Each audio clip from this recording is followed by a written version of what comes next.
Oriente Médio, que é um local que costuma estar sempre em conflito, em caos.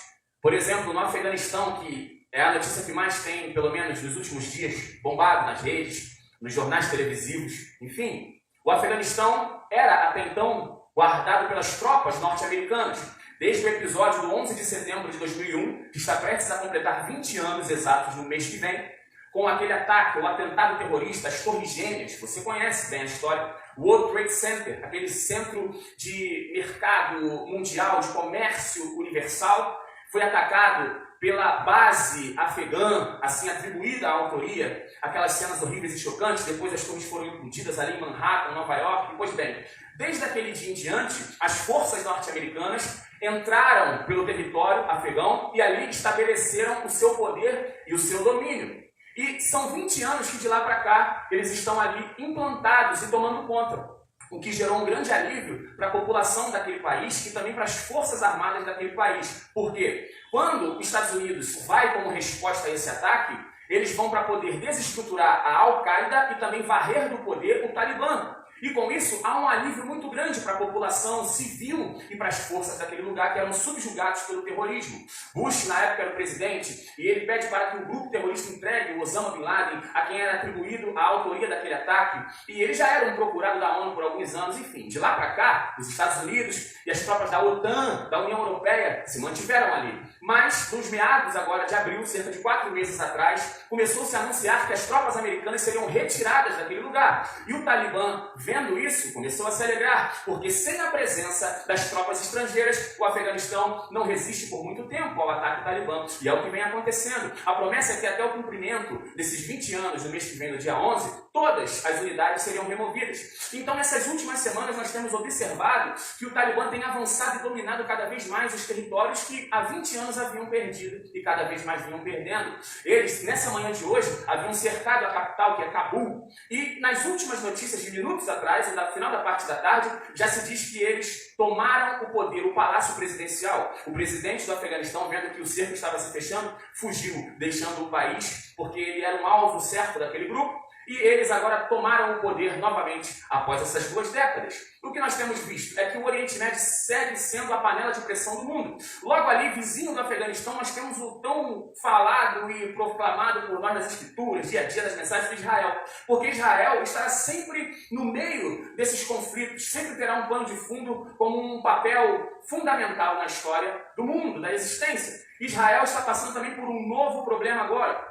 Entrou num estado de fúria contra a Polônia. Por quê? Porque o presidente polonês trouxe agora uma nova lei polaca. Essa lei, ela diminui os direitos que os familiares daqueles que sofreram na Segunda Guerra ou no Holocausto tinham. Agora eles não estão tendo mais, porque está havendo um cerceamento. Porque na época da Segunda Guerra, o que aconteceu? Como a Polônia era a maior colônia judaica, a qual tinha a maior comunidade de judeus na Europa, 3 milhões e meio de pessoas antes da Segunda Guerra Mundial, com o Holocausto, milhões deles morreram nos campos de extermínio. Então os bens e as propriedades desses judeus foram apropriadas a princípio pelos nazistas e depois pelo próprio regime comunista que regia a Polônia até o ano de 1989. Então, a partir dali, quando a democracia entra, o que a Polônia faz? Essa lei surge para poder beneficiar e devolver os bens e as propriedades confiscadas aos parentes desses que foram mortos no período da guerra, as famílias judias e principalmente os sobreviventes do Holocausto. Mas agora uma nova lei vem para tirar esse direito. Então você vê que tudo vai contribuindo para que a pressão do mundo só aumente. Israel, no outro dia, estava envolvido em problemas com a Palestina, que na verdade está agora uma situação morna, mas que não morre, não morrerá jamais. O Irã continua fortalecendo o armamento do grupo terrorista e dos demais partidos ali. Enfim, não é só ali, mas ali indica que certamente de lá para todo o restante do mundo haverá uma guerra generalizada novamente. A gente não tem como escapar disso. Estamos vivendo claramente o princípio das dores. Você não precisa ser alguém expert nas escrituras para poder ter essa percepção. No outro dia mesmo, ali nas águas do Mar Negro, que pertencem à Ucrânia, mas que a Rússia insiste em dizer que é seu território, a gente viu que um destroyer britânico, um navio, se aproximou da costa e a Rússia mandou tiros de alerta. E a Rússia anda muito preocupada porque os Estados Unidos, países da OTAN, têm feito treinamentos ali próximos e a Rússia tem cada vez mais se aliançado com a China e contra o restante do mundo. Pode ser que mais à frente essa união não perdure, como parece, devido às diferenças econômicas e políticas, mas eles têm se unido cada vez mais. O Japão, em contrapartida, também tem se fortalecido. Países como França, Grã-Bretanha, aquele conjunto ou conglomerado do Reino Unido, tem cada vez também mais se fortalecido. A corrida armamentista, estão criando novas ogivas, armamentos nucleares. Mas por que isso tudo está sendo dito? Porque essa é a realidade do que tem acontecido no mundo de hoje. E nós, como cidadãos que estamos aqui no tempo presente, precisamos estar atentos a isso. Ainda mais como cristãos, que são pessoas que creem, pessoas da fé, que intercedem com oração. Em nenhum momento nós precisamos entrar em desespero. Os conselhos de Jesus são sempre para que nós estejamos com cautela, prudência, preparados, mas não agoniados, angustiados, desesperados ou com medo. Porque esse não é o caminho. O caminho me dá estrutura e ele diz para que eu não perca a fé, achar a fé genuína no Senhor e no Evangelho, quanto mais se aproximar a volta do Filho do Homem, é a pergunta retórica que ele faz. Ele diz que o amor vai se esfriar pelo multiplicar da iniquidade. Será que nós vamos ser aqueles que vão se permitir esfriar no amor e perder a genuína fé por conta dos acontecimentos que nós já sabemos que estão preditos? Nós sabemos que estar ligados, atentos, simples como pombas, mas prudentes como serpentes. Seguindo adiante, não precisa ir muito longe, ali mesmo também pela Turquia, eu não falo só dos conflitos geopolíticos ou das relações diplomáticas internacionais, o próprio clima ambiental, geológico, está cada vez mais catastrófico, a natureza tem dado respostas da semeadura do homem ao longo desses anos, o clima tem mudado cada vez mais, por exemplo, ali na Turquia, agora está acontecendo na região sul e na região norte, catástrofes, um lado enchente e no outro incêndio. No sul da Europa, por exemplo, e no norte da África, estão experimentando um recorde de calor e de queimadas. 50 graus no relógio. A gente viu isso acontecendo outro dia nos Estados Unidos e no Canadá, onde a gente vê gelo, neve. Enquanto a gente estava morrendo de frio aqui, lá centenas de pessoas morreram de um calor insuportável e muitos lugares devastados pelo incêndio. Não precisa ir muito longe. O Haiti, por exemplo, ontem de manhã, eu não estou falando de coisas só de mês passado, semana passada, eu estou falando de algo que aconteceu ontem e está acontecendo hoje. Para a gente finalizar, veja bem, ontem pela manhã, no Haiti, que fica na América, o Haiti experimentou um terremoto de magnitude 7,2, que é algo tremendo. A profundidade do hipocentro desse terremoto é de 10 km de profundidade. Você veja, algo tão profundo conseguiu causar impacto e abalo sísmico que o país inteiro sentiu, e regiões ao redor também foram impactadas. Lembrando que em 2010, por exemplo, um terremoto no Haiti também matou cerca de 300 mil pessoas, deixou também 300 mil feridas, mais de 1,5 milhão de pessoas desabrigadas. E detalhe, ontem mesmo, após esse terremoto de 7,2, ocorreu um outro tremor um pouco menos impactante, mas ainda poderoso, 5,9 de magnitude. Isso é devastador. O número de mortos já passava de 700 nas últimas notícias e tem subido. O que dizer da Venezuela, México, nossos vizinhos? Agora, para deixar a coisa mais próxima ainda, o que dizer do nosso próprio país? O que dizer do nosso próprio Brasil? Vamos reduzir ainda mais? O que dizer do nosso estado, Rio de Janeiro?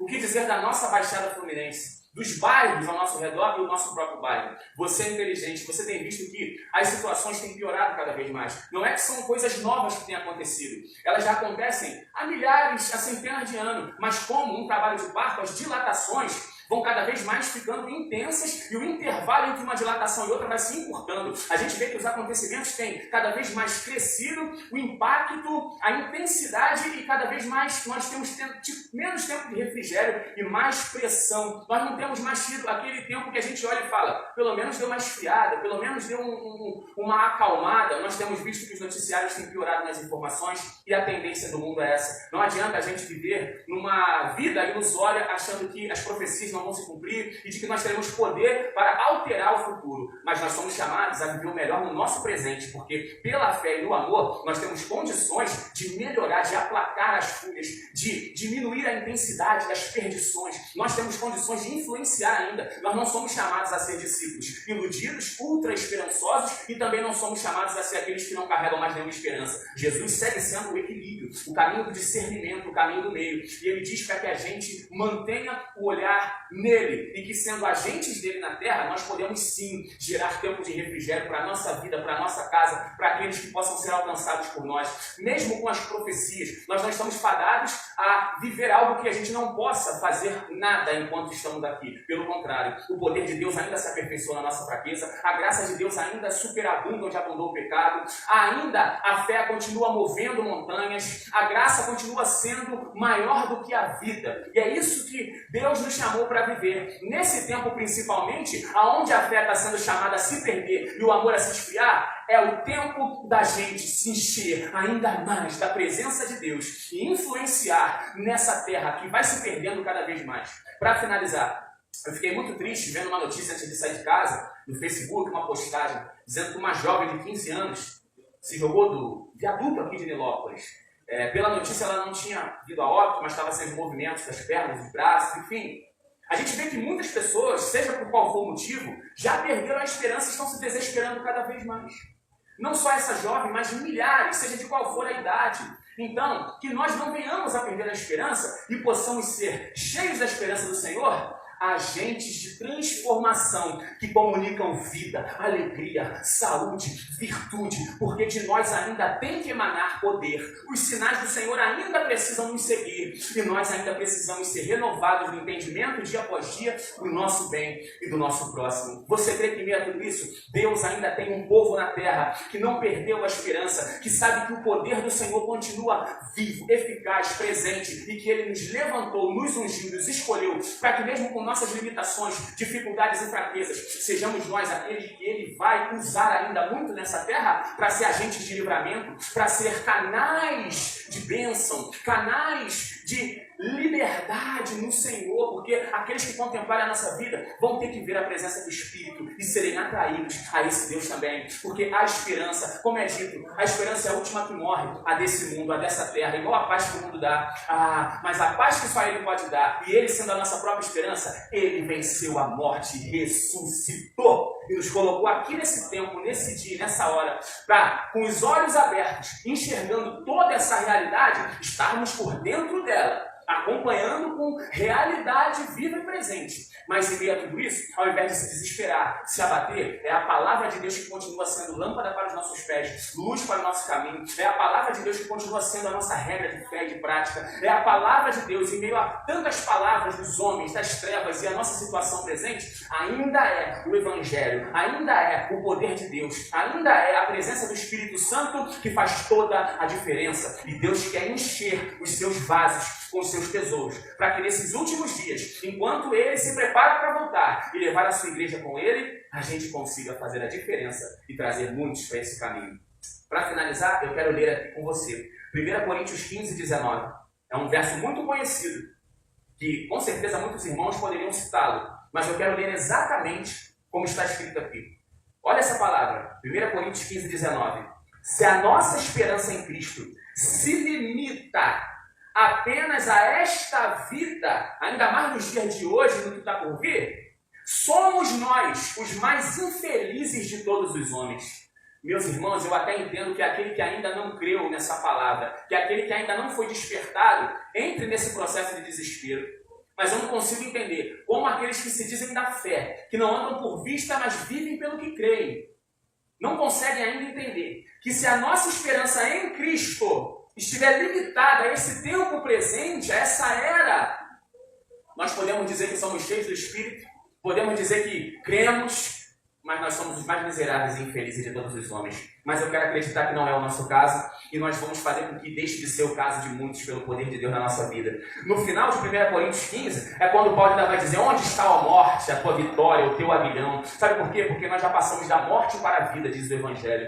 Nós já saltamos dessa realidade para outra. Nós já somos cidadãos dos céus. Então nós temos que transcender essa realidade. Viver de olhos abertos dentro da realidade, mas andando aqui e vivendo aqui como quem já é, quem vive nas regiões celestiais assentados em Cristo Jesus. Aí está toda a diferença. Aí você vence o cansaço, o desânimo, a apatia, a falta de esperança. Onde está a morte, a tua vitória e o teu aguilhão? O Senhor já nos deu a vitória por meio de Jesus Cristo. E o último verso, 1 Coríntios 15, 58 diz: portanto, meus amados irmãos, É tempo da gente desanimar? Não. É tempo da gente parar, independente do que está acontecendo? É tempo de sermos firmes, inabaláveis, constantes e sempre abundantes na obra do Senhor, sabendo que no Senhor o nosso trabalho não é em vão, porque a nossa fé é testificada pelas obras. Porque a fé sem obras é morta, como o corpo sem espírito é morto, é uma fé vã e vazia. Mas como nós somos aqueles que expressam essa fé por meio da vida, das ações, é tempo da gente superabundar na fé, na confiança, na certeza de que aquele que começou a boa obra em nossa vida é fiel para completá-la até o dia de Cristo Jesus.